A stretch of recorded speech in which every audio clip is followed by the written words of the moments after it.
अस्सलाम वालेकुम dear students. आज हम सोशियोलॉजी का लेक्चर नंबर 3 जो है वो स्टार्ट करेंगे, जिसमें हम पढ़ेंगे functions of culture and types of culture. ये दो चीज़ों को हम डिस्कस करेंगे और मेरी कोशिश होगी कि मैं इसका कॉन्सेप्ट अच्छी तरह से डिलीवर कर पाऊँ और कॉन्सेप्ट की बेस पे ही आपकी राइटिंग होगी। जितना आपका कॉन्सेप्ट डेवलप होगा और आप अपनी तरफ से उसमें लिख सकेंगे। तो हमने सबसे पहले ये देखना है कि फंक्शंस ऑफ कल्चर, एक जो कल्चर है वो कौन कौन से फंक्शन परफॉर्म करता है। उसमें सबसे पहली चीज़ जो एक फंक्शन करता है वो होती है उसकी सिचुएशन। डिफाइंड सिचुएशन, एक सिचुएशन को एक कल्चर किस तरह से डिस्क्राइब करता है, किस तरह से बयान करता है, वो किस तरह से बताता है कि ये वाला जो कल्चर है ये चीज़ें हमें शो कर रहा है। ये जो कल्चर है ये फ्रेंडली है, अच्छा है, बुरा है, एक्सेप्टेबल है, अनएक्सेप्टेबल है, डिज़ायरेबल है, अनडिज़ायरेबल है। तो ये सारी चीज़ें जो हैं ये हमें कल्चर ही बताता है किसी जगह का। तो इसमें ये है कि हमें ये सीखने में बहुत आसानी हो जाती है कि अच्छा यहाँ का कल्चर इस तरह का है तो हम ये अडॉप्ट कर सकते हैं या नहीं। हमारी जो वैल्यूज़ हैं क्या उस कल्चर की अडॉप्शन में आड़े आ रही हैं या नहीं, क्या ये अडॉप्ट करना हमारे लिए सही है कि नहीं। तो एक जो कल्चर है वो सीधी एक सिचुएशन की डेफिनेशन है। आपके सामने जो भी सिचुएशन चल रही है उसको डिफ़ाइन कर रहा है, और वर्बल और नॉन वर्बल तरीक़ों से, ठीक है। और वर्बली भी इसमें होता है कि बाज़ औक़ात हम उसको हमें समझ नहीं आ रही होती तो हम डिस्कस कर लेते हैं कि हाँ आपका जो कल्चर किस तरह का है। लेकिन बेसिकली जब हम उसको देखते हैं कल्चर को, कहीं जाके किसी कल्चर को एग्जामिन करते हैं तो फिर हमें देखता है इसमें नॉन वर्बल फैक्टर का एलिमेंट बहुत ज़्यादा पाया जाता है। और नॉन वर्बल फैक्टर जो है वो हमें किसी भी सोसाइटी की जो एक सिचुएशन है उसको समझने में मदद देता है, ठीक है। इसका है अब पहला फंक्शन हमारे पास क्या था, डिफाइंस सिचुएशन। पहला फंक्शन डिफाइन सिचुएशन। इस तरह करके आप एक दो दफ़ा उसको अपने माइंड में उसको रिकॉल करेंगे तो वो फिर दोबारा भूलता नहीं है। उसके बाद हमारे पास दूसरा फंक्शन आ जाता है। दूसरा फंक्शन है हमारे पास प्रोवाइडिंग बिहेवियरल पैटर्न। अब ये जो कल्चर है ये हमें बहुत अच्छी तरह से ये बता देता है कि कौन सा हम किस मौके पे किस तरह का बिहेवियर करते हैं ये लोग, किस तरह का बिहेव करते हैं लोग। खुशी के मौके पे किस तरह का बिहेव करते हैं, गम के मौके पे किस तरह का बिहेव करते हैं, और डिफरेंट सिचुएशन में इनका बिहेवियर किस तरह से चेंज होता है। तो किसी भी सोसाइटी का, किसी भी माशरे का जो बिहेवियरल पैटर्न है, कल्चर उसको बहुत अच्छी तरह से डिफ़ाइन कर देता है और उसे करना भी चाहिए बिकॉज इसी उसके फंक्शन में शामिल है। तो ये हमारे पास होता है प्रोवाइडिंग बिहेवियर पैटर्न, ठीक है। उसके बाद है जी ट्रांसफरिंग नॉलेज। ये जो है कल्चर उसका ये फंक्शन है कि वो एक सोसाइटी के अंदर जो नॉलेज है उसको ट्रांसफ़र करता है। मतलब जो प्रीवियस जनरेशन थी, जो ओल्ड टाइम्स था, उनका कल्चर किस तरह का था, उनकी वैल्यूज़ क्या थी, वो आगे उसको डिलीवर करते हैं और वो हमें नॉलेज के ज़रिए उस सोसाइटी के नॉलेज के ज़रिए हम तक पहुंच जाते हैं। तो ये transferring knowledge of culture, transfer knowledge of behaviour, transfer knowledge of living, और ये जो है ट्रांसफ़र नॉलेज ऑफ एक्शन भी हम कह सकते हैं। ये सारी जो ट्रांसफ़र नॉलेज है वो सारा का सारा एक कल्चर का, एक सोसाइटी के कल्चर का फंक्शन में शामिल हो जाते हैं, ठीक है। कि हमने किस तरह से उसको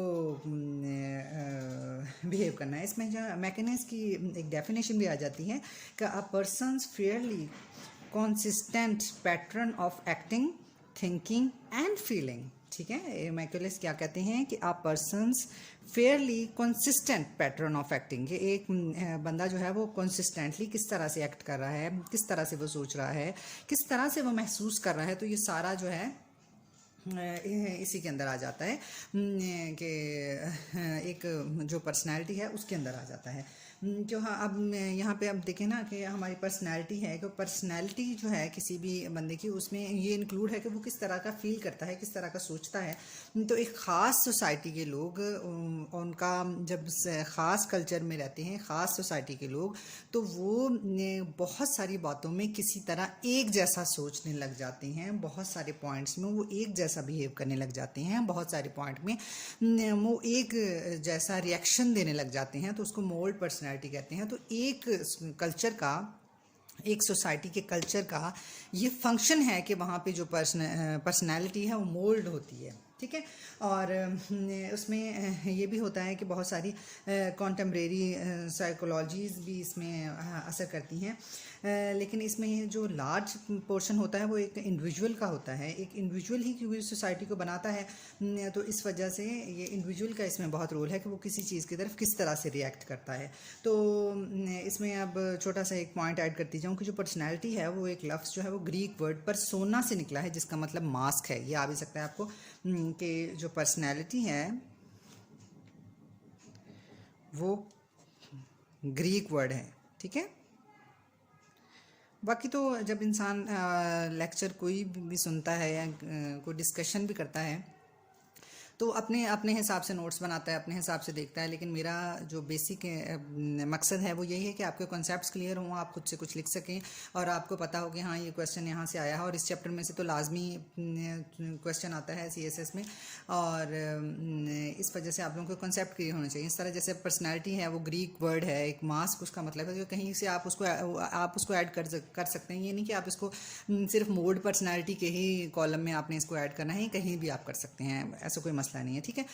तो अब देखेंगे हमने फंक्शन पढ़े हैं। इसमें फंक्शन जो बेसिक मोटे मोटे जो फंक्शन है इसमें डिफाइंड सिचुएशन है, प्रोवाइडिंग बिहेवियरल पैटर्न है, ट्रांसफरिंग नॉलेज है एंड मोल्ड पर्सनैलिटी जो है ये हमने इसमें पढ़ा है। तो इसमें अगर हम फोकस करें तो हम देखते हैं कि सारी चीज़ें ट्रांसफ़र हो रही हैं। सारी चीज़ें जो एक फंक्शन है, एक सोसाइटी का कल्चर है, उसमें वो ट्रांसफ़र हो रही हैं, कि मतलब इसमें ट्रांसफरिंग का एलिमेंट बहुत ज़्यादा पाया जाता है और इसमें नॉन वर्बल तरीके से एक सिचुएशन की डेफिनेशन भी पाई जाती है, ठीक है।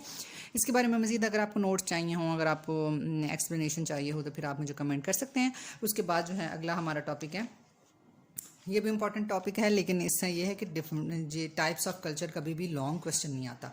ये बहुत छोटा क्वेश्चन आ जाता है, 2 मार्क्स का क्वेश्चन आ जाता है, लेकिन इससे ज़्यादा हो सकता है कि आपको ये मल्टीपल चॉइस में आ जाए, लेकिन ये इस तरह का होता नहीं है। अब तो मल्टीपल चॉइस इसमें सोशियोलॉजी के पेपर में होते ही नहीं है, लेकिन फिर भी इसमें बहुत छोटे में फिर भी आपको पता होना चाहिए कि टाइप्स ऑफ कल्चर हैं क्या।